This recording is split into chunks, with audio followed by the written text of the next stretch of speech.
Sports యూనివర్సిటీలో భాగంగా ఏర్పాటు చేస్తాం. అంతర్జాతీయ స్థాయి అధునాతన మౌలిక సదుపాయాలతో పాటు ఈ స్పోర్ట్స్ హబ్లో sports science centre, sports medicine సెంటర్లు కూడా అందుబాటులోకి రానున్నాయి. మన రాష్ట్రానికి చెందిన ప్రముఖ క్రికెట్ క్రీడాకారుడు మహమ్మద్ సిరాజ్ T20 వరల్డ్ కప్లో రాణించి తెలంగాణ రాష్ట్రానికి కీర్తి ప్రతిష్టలు తీసుకొచ్చారు.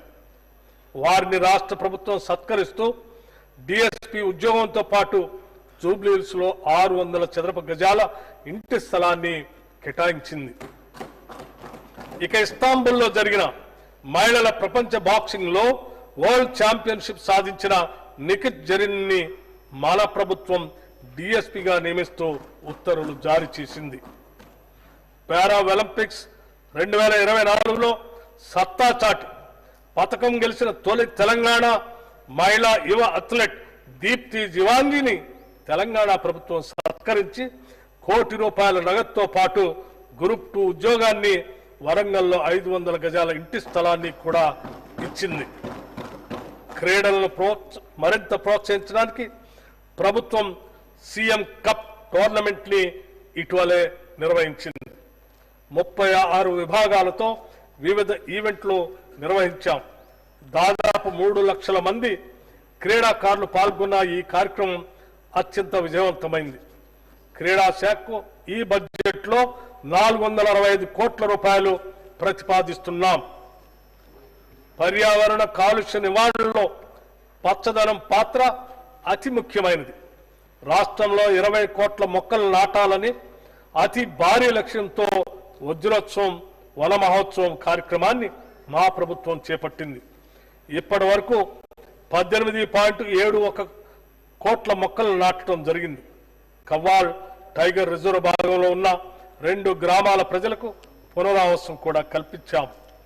తెలంగాణ అటవీ అభివృద్ధి సంస్థ ఆధ్వర్యంలో అమరాబాద్లో అటవీ అతిథి గృహాల అభివృద్ధి, సఫారీ సేవలు, ట్రెక్కింగ్ మార్గాలు, సోమశిల వద్ద బోటింగ్ మరియు క్యారవాన్ క్యాంపింగ్ సదుపాయాల కల్పన చేపట్టాం. భవిష్యత్తులో రాష్ట్ర వ్యాప్తంగా 18 ప్రాంతాలను ఎకో టూరిజం కేంద్రాలుగా పర్యావరణ హితం, వన్యప్రాణుల సంరక్షణ నిబంధనల మేరకు అభివృద్ధి చేస్తాం.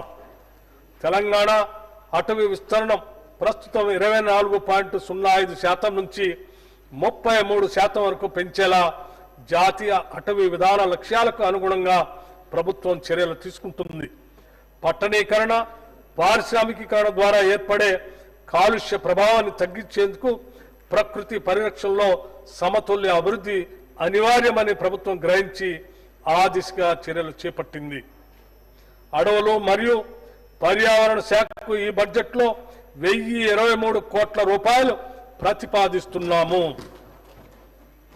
మా ప్రభుత్వం తెలంగాణ ప్రజల మనోభావాలను గౌరవిస్తూ యాదాద్రిని తిరిగి యాదగిరి గుట్టగా ప్రకటించింది.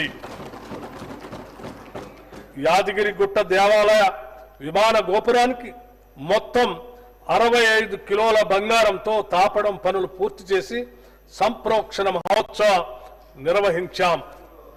తిరుమల తిరుపతి దేవస్థానం బోర్డు తరహాలో యాదగిరిగుట్ట టెంపుల్ బోర్డుని ఏర్పాటు చేస్తున్నాం. మహబూబ్నగర్ జిల్లా అమ్మాపురంలోని కురుమూర్తి దేవాలయం అభివృద్ధిపై రాష్ట్ర ప్రభుత్వం ప్రత్యేక దృష్టి సారించింది.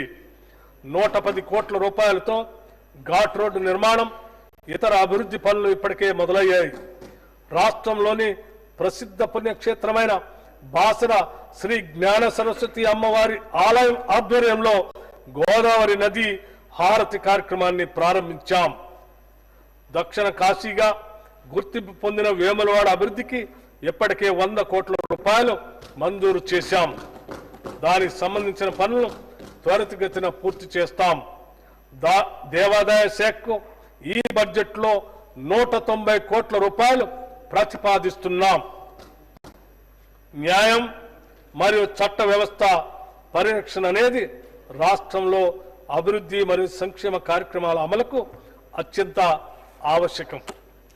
ప్రభుత్వం ప్రధానంగా టెక్నాలజీ ఆధారిత పోలీసింగ్ పై దృష్టి పెట్టి పౌరులకు పారదర్శకంగా మరియు స్నేహపూర్వకంగా వేగవంతమైన మరియు సమర్థవంతమైన సేవలు అందించేందుకు అవసరమైన మౌలిక సదుపాయాల్ని అభివృద్ధి